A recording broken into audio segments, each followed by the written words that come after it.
पुण्यात आलेल्या तिघांना पोलिसांनी स्वारगेट परिसरामध्ये पाठलाग करून पकडलेला आहे। पोलीस या तस्कराचा कसा पाठलाग करतायत ते आपल्याला दिसून येते आणि जे एसटी बस आहे तिथून हा जो तस्कर आहे तो पळताना आपल्याला दिसतोय आणि त्याच्या मागे पोलीसही धावताना दिसतायत। नितीन नरसिंह पाल, अल्ताफ तांबोळी आणि विठ्ठल उर्फ दादा शिवपाल या 3 आरोपींना पोलिसांनी स्विफ्ट कारसह 6 किलो गांजा आणि स्विफ्ट गाडीसह 16 लाखांचा मुद्देमाल जप्त केला आहे, ताब्यात घेतलेला आहे।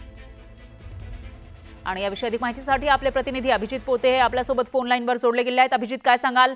गांजा तस्करांना पकडण्याचा हा जो थरार आहे तो आपल्याला सीसीटीव्ही मध्ये दिसतंय, नेमकं कधी हे सगळं घडलेलं होतं आणि काय घडलं होतं?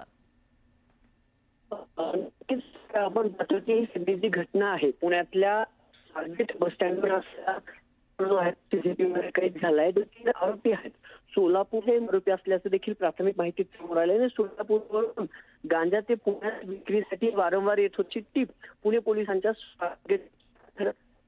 तपासात लागली होती। नंतर पुणे पोलिसांनी सगळ्या परिसरात रचला होता आणि 2 दिवसापूर्वी संध्याकाळी 6 सुमारास गांजा तस्कर ते या स्वारगेट परिसरात। अभिजित, तुमचा आवाज व्यवस्थितपणे पोहोचू शकत नाहीये, याविषयीची अपडेट घेण्याचा आपण प्रयत्न करूया। दरम्यान धन्यवाद तुम्ही दिलेल्या या सविस्तर माहितीसाठी। तर पुण्याच्या स्वारगेट मधील ही दृश्य आपण बघू शकतोय। या ठिकाणी मोठ्या प्रमाणामध्ये वर्दळ असते, लोकांची ये जा असते, एसटीचीही ये जा असते आणि त्याच ठिकाणी हे जे तस्कर आहेत ते पळताना दिसतायत। पोलिसांना टिप मिळालेली होती आणि त्या टिपवरून पोलिसांनी